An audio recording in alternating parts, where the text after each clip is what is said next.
मुसलमानों को अपने चढ़ावे का हिसाब है कि अगर मस्जिद में चढ़ावा चढ़ता है उस पैसे का इस्तेमाल कहाँ होता है। सुन लीजिए, अगर मज़ारों पे चढ़ावा चढ़ता है उस पैसे का हिसाब हमने रखा है कि उसका इस्तेमाल कर। अरे सुन तो लीजिए, आप मुझे बताओ, ये जो यहाँ पर इतना बड़ा मंदिर है जहाँ दुनिया भर से लोग आते हैं, उस पैसे का हिसाब किसके पास है? क्या यहाँ पर किसी एक आदमी के पास है? वो सरकारी आदमी के पास होना चाहिए था कि धर्म के गुरुओं के पास?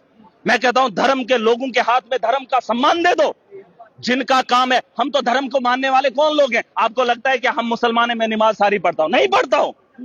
धर्म का पालन नेता नहीं करता है, और धर्म का ठेकेदार नेता कैसे बनेगा? मैं यही बात समझा रहा हूं कि धर्म के मामलात में सरकार बात ना करे। यहां खरबों का पैसा है, आपने हिसाब किया? मेरे पास सबूत भी है, गवाहों के साथ खड़ा हो जाऊंगा। क्या सबूत है? अरे बता दूंगा, अभी तो मैंने बोल दिया ना। सबूत भी है, गवाह भी है, वक्त आएगा मैं बताऊंगा। चाहे श्राइन बोर्ड में घोटाला है और क्या। आप मुझे बताओ श्राइन बोर्ड से क्या क्या हुआ? अगर आप उसमें ऑडिट करेंगे, सुने, अगर आप ऑडिट करेंगे, अरे सुन तो लीजिए, अगर आप ऑडिट करेंगे, अपनी एक कमेटी तश्कील देंगे हिंदू धर्म में, अगर आप एक कमेटी तश्कील करेंगे, आप जानने का अधिकार रखेंगे, तो आपको पता चलेगा कि हमारा पैसा कहाँ है और जम्मू कश्मीर के अंदर इतनी बदहाली क्यों है। और धर्म के नाम पे दंगे करवाएंगे, पैसा लूट लेंगे। अरे ये लुटेरे हैं, इनको जहां नकदी मिलता है वहां पूछने वाला कोई नहीं। अटैचियां उठा के लेकर निकल रहे हैं। विधायक भाजपा के अंदर क्लैप कर रहे थे जब ये मेट हैं, भाजपा के एमएलए मेट हैं। अगर ये ठेकेदार होते तो मेट कैसे? अरे मेट ऐसे हैं कि मतलब काम पे लगाते हैं, उनसे कमीशन खाते हैं, ये खून पसीने की कमाई खाते हैं। अगर ठेकेदार होते मुझे इनका गिला नहीं है। आपको पता है यहाँ माइनिंग पे मैंने हंगामा क्यों किया? इन्होंने सड़कें बनाई, जम्मू के लोग सुन लें, जम्मू के लोगों ने कहा कि डेवलपमेंट हुई, एम्स बना, इन्होंने कहा सड़कें बनी, आईआईएम बना। लेकिन बनने से पहले मुझे बताओ इन सड़कों पे मटेरियल कहां से आया? ये वहां से आया जब इन्होंने माइनिंग को बंद किया और माइनिंग हुई। ये कहीं बिहार से या यूपी से नहीं आया मटेरियल, और इनने रॉयल्टी भी नहीं भरी। बिना पैसे के उन ठेकेदारों ने कहा हम रॉयल्टी नहीं भरेंगे। एलजी महादेव ने यहाँ पर माइनिंग को बंद किया। तो मुझे बताओ ये सड़कों की तामीर कहां से हुई? ये मदद करते हमसे। वक्त पर चर्चा हो। अरे वक्त बाद में जाए, बाद में करो, फिलहाल ये तो करो। हो क्या रहा है? हो क्या? ये एक मजाक है, वक्फ एक मजाक है जो खेल खेला जा रहा है। ये जज्बात के साथ है, धर्म के साथ है, ताकि ये धर्म के नाम पे राजनीति करें और फिर प्रधानमंत्री बने। पूरे भारत में ऐसी बहुत सी प्रॉपर्टीज है वक्त की। मुसलमानों के साथ खेला जा रहा है। अरे हिंदुओं के साथ खेला जा रहा है, हिंदुओं को बेवकूफ बनाया जा रहा है, हम मुसलमानों को रगड़ रहे हैं। कोई भी इंसान का दुश्मन नहीं है, इंसान की मौत बरहक है, जितनी जिंदगी है उतनी है। लेकिन लोगों के साथ मजाक किया जा रहा है कि हम मुसलमानों को ऐसा करेंगे, फिर वैसा करेंगे, फिर ये होगा, फिर वो होगा।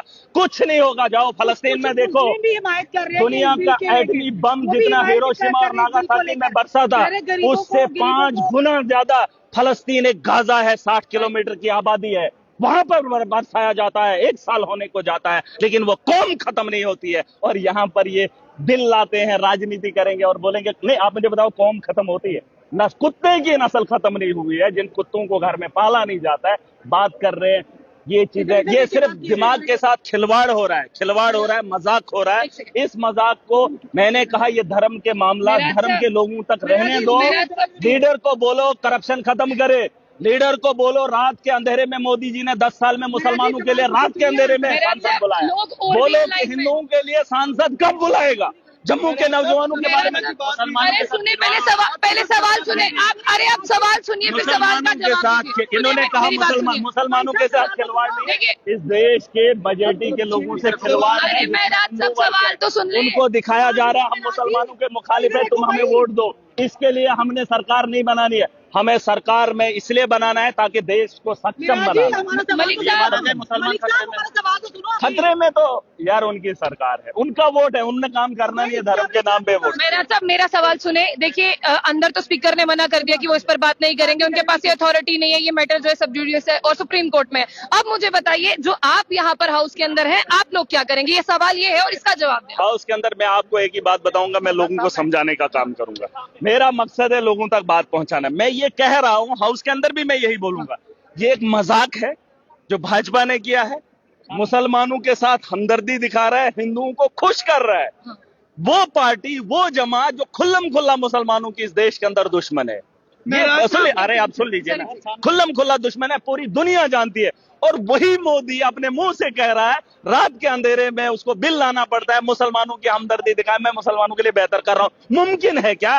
अरे झूठ है, मजाक है, यहाँ पे भी मजाक हो रहा है। एक आखिरी सवाल, आपने लोगों को नींद से जगा दिया, लोग जाग गए, आप लोग वक्फ अमेंडमेंट बिल के लिए क्या करेंगे वो बताइए। वक्फ अमेंडमेंट के लिए देखिए ऐसा है कि ये हमारी संपत्ति है, हम अपनी संपत्ति पे किसी का खिलवाड़ नहीं देखना चाहेंगे। वो होगा। अरे सुन तो लीजिए, ये मियां बीवी की एक बात है, उसी तर्ज पे ये होती है, ये हमारी संपत्ति है। अभी आप देखेंगे धर्मों के अपने अपने संतान है, वहां पर उन लोगों को अपने तर्ज पे चलाना है। वही मुसलमानों का वक्फ है, उसमें किसी की दखल अंदाजी नहीं चाहिए। अरे धर्म गुरु देख लेंगे, धर्म के लोग देखेंगे, इसके अलावा भी तो सरकार के पास काम है। बिजली इन्होंने बेच दी, अडानी अंबानी को सारे दे दिए। अरे ये क्यों गोद लेना चाहते? मुझे बताओ। नहीं, मुझे एक बात बताओ, अगर प्राइवेटाइजेशन हो ही रहा है तो धर्मों को गवर्नमेंट के साथ क्यों लिया जा रहा है? सवाल ये है। गवर्नमेंट की जो असली चीजें थी वो अडानी को दे दी, जहां से वो रेवेन्यू जनरेट करे। अब यहाँ पर नकदी पैसा है। आप एक मुसलमान नहीं है, गुलाम अली खटाना भी मुसलमान है। अमेंडमेंट के क्या नुकसान है ये बताइए। देखिए इसमें जो अमेंडमेंट, अरे इन्होंने क्या किया? धांधली की। अब इसमें ब्यूरोक्रेसी को उसमें डाला, अपने लोगों को डाला। क्या जरूरत है आपके धर्म में दखल अंदाजी करने की? आप मुझे बताओ। हम ईद की नमाज पढ़ते हैं, वहां अगर बीच में से हिंदू चलेंगे तो वो नमाज होगी नहीं, क्योंकि उसमें दखल अंदाजी नहीं होनी चाहिए। मैं कह रहा हूं जिसका मुकाम जहां है, जो जिसका काम है वो उसी को करने दो। इसके अलावा सरकार को काम नहीं करना है, रोजगार नहीं देना है, करप्शन पे बात नहीं करनी। उसके लिए कब बात करेंगे? वो जो 2 करोड़ की बात की थी मोदी जी ने 10 साल पहले, उसके लिए कभी दिन के उजाले में भी मौका नहीं मिला। और मुसलमानों की हमदर्दी के लिए रात के अंधेरे में बिल लेकर आएंगे? नहीं। देखिए ये साफ बात है। बताइए अब होगा क्या? अरे यहाँ तो फिलहाल बीजेपी की सरकार भी नहीं रहनी है। फिलहाल ये देख लीजिए आने वाला कल किसने देखा। लेकिन ये जो तानाशाही है, ये ज्यादातर, अरे देख लीजिए, जो जिसने दुनिया को बनाया है, जिसने इंसानों को बनाया है और जिसने मजलूम का दर्द देखा, वो ऊपर वाला देख ही रहा है तमाशा।